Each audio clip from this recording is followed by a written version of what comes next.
This is the Stephen Mansfield Podcast.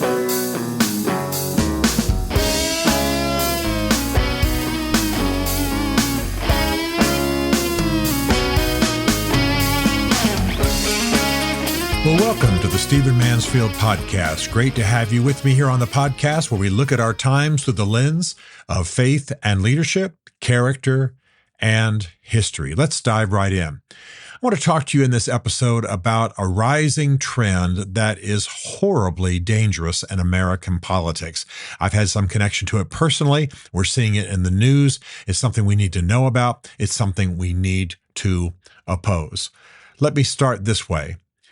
In one of my home states, Virginia, I live in both Virginia and Tennessee, the Virginia Democratic Attorney General nominee, and this man would have been or will be, if he wins his race, the senior law enforcement official in the state of Virginia. His name is Jay Jones, and he is the Democratic Attorney General nominee.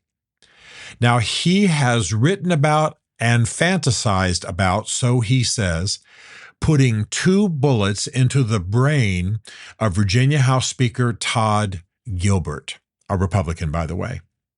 Now think about that.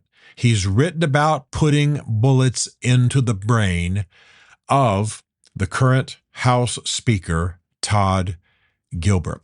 Oh, that's not all.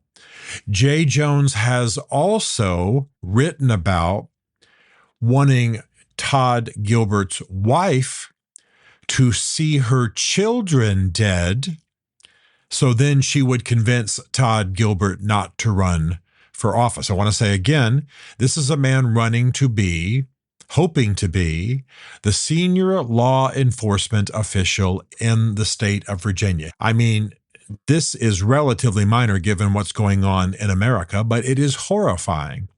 The current governor of California, a man whose name I can hardly say, has talked about punching Republicans in the mouth. Now, that's far less of a threat than what's going on in Virginia out of the lips of Mr. Jay Jones, but it's very serious. We also know that our current president, when he was running for office, encouraged violence and actually said part of the problem is nobody wants to hurt each other anymore. We have to understand, and I hope that you are listening very carefully, that violence in politics actually works against not only the good of the people and, of course, the safety of the people, but it works against the cause that the violence is employed in aid of. If you use violence for your cause, it only reverses itself and you only get backlash. You're only undoing your own cause. Much smarter in a system like ours is that when you hear somebody saying something contrary to what you believe, you load up with facts, you take them on, you make a counter argument, you challenge them, you convince other minds. But if you just shoot the man or the woman, then people think you are the evil one. The other person who might have been unbelievably wrong in the arguments they were making, they are seen as virtuous. They are seen as the victim. And so you're making a horrifying mistake.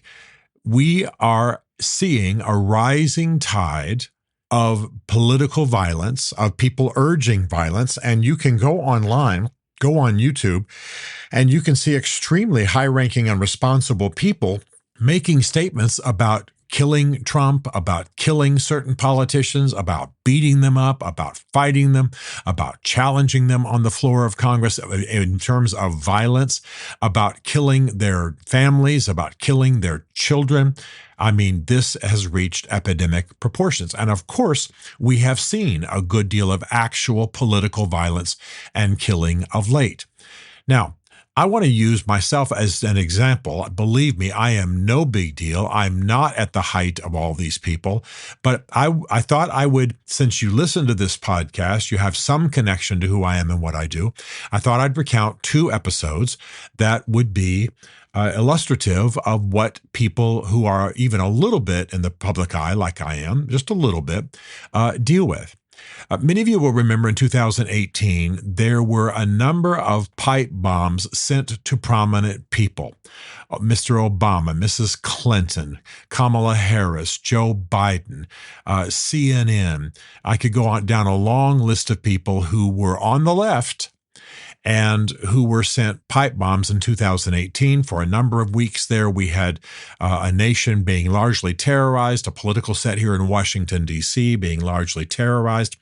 And I watched it like you did. Finally, a man named Cesar Sayoc, S-A-Y-O-C, an amateur bodybuilder who is described in the press as being Hispanic. I don't know that that's relevant, but just to complete the picture, was threatening these people. He was driving around in a van with pro-Pence, pro-Trump stickers on them, so we're told in the press. And he had sent these pipe bombs, none of which were actually going to work, none of which were sophisticated, but he had mailed these pipe bombs in padded envelopes to several dozen American officials. It was a time of terror, and it was horrible. Now, why do I tell you this story? Well, not long afterwards, I got a phone call from the FBI. And the FBI said, well, sir, we want to warn you that when we raided this Cesar Sayac's home, we found a kill list, and your name was on it, meaning Stephen Mansfield. Now, I can't imagine why this man chose to put me on a list. I'm a conservative, right of center, not hard right, as I've said many times on this podcast. I can't think of anything that I would have done that would have had him put me in the league of Hillary Clinton or Barack Obama or CNN in terms of his perspective that it's an extremely liberal program. I've been on CNN quite a bit, but I certainly don't share the perspective of most of the rest of those who were targeted. But somehow in this man's mind, he decided that I was on the left, was his enemy, and had me on a kill list. Now, nothing ever came of it. This man is now in a federal penitentiary for 20 years, and he has now repented. He has now said, I was wrong. I wasn't thinking straight. I believed things of these people that I shouldn't have. Who knows how sincere that is? Might be a jailhouse conversion. But the bottom line is little Stephen Mansfield, who's not that big of a threat, probably because of one interview or two interviews maybe he heard and clearly misunderstood because he's got me in the wrong political perspective. He decided that he was going to target me. And I was on a list, according to the FBI, quite near people who were actually targeted. And again, I am no big deal. I'll tell you another thing. I recently did some Christian television, was talking about the intentions of the founding fathers and how far we've departed from it. Mail was received at that television station about how I should be tied up and shot in the head. Now, this could be some idiot who doesn't have any ability to fulfill it. But in our current day of political violence, you've got to pay attention to all this stuff. Now, rather than challenge my arguments, and by the way, mine are for the most part mainstream, slightly right of center, traditional American. I'm not a hard left side leftist. I'm not a MAGA extreme right. I'm just slightly right of center, fairly mainstream, mainly talk about history and culture and men and Kurds and Christianity in America. But someone got incited enough to threaten to tie me up and shoot me in the head. By the way, that person is now being investigated by the authorities. But the question we have to ask ourselves is, how did we get to this point? Well, we got there progressively. We got there because people didn't have good arguments. We got there because of organizations like Antifa, as we all know very well. We got there because political violence increasingly became acceptable. And that has been, by the way, on both the left and the right. Some of you will feel superior because you're on the right and you say most of the political violence is on the left. But I'd urge you to rethink that. Most of the active shooters at universities, most of the active shooters at high schools have been young, white, disenfranchised males who skewed conservative in their politics. Now, I'm not making a case against left or right. I just want us not to exonerate ourselves, not to think that we're not responsible, not to think that we can't make a difference, not to think that our tribe would not engage in that kind of thing. So you know very well the recent assassinations, you know very well the violence that's happened out there.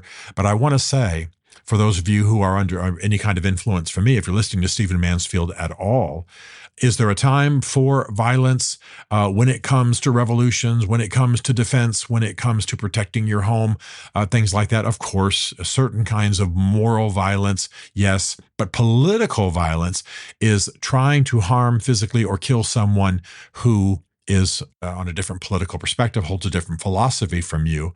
And I want to say that part of the problem in our society is that we're not changing minds, we're just trying to end heartbeats. And that doesn't win. That doesn't win. You lose for your side. You make your opponent a victim.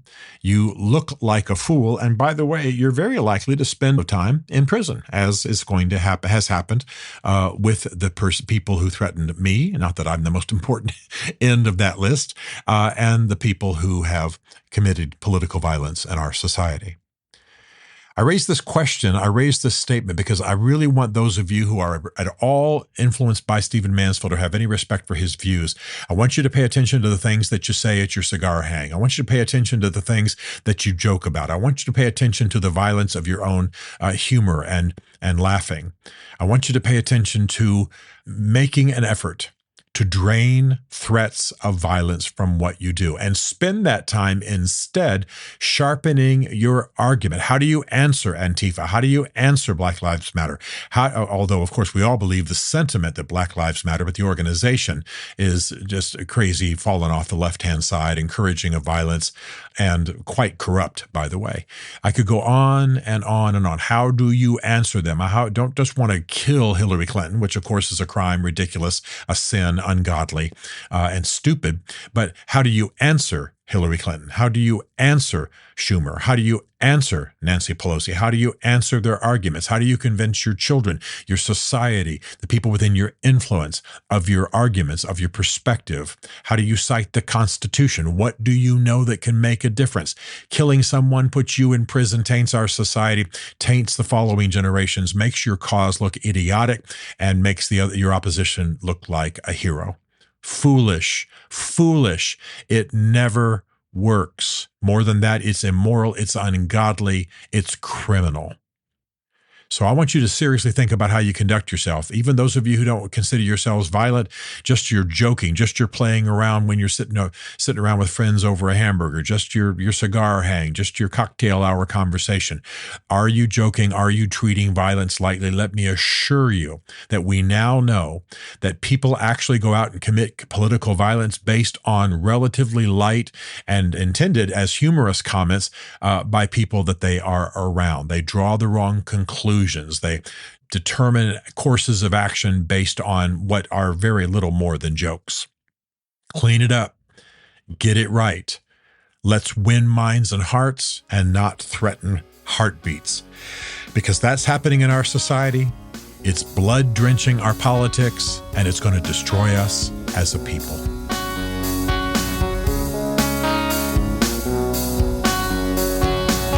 Stephen Mansfield is a New York Times best-selling author, a popular speaker, and a frequent faith and culture commentator in international media. His groundbreaking books on faith and society include The Faith of George W. Bush, The Search for God in Guinness, Mansfield's Book of Manly Men, and Lincoln's Battle with God. Learn more at stephenmansfield.tv.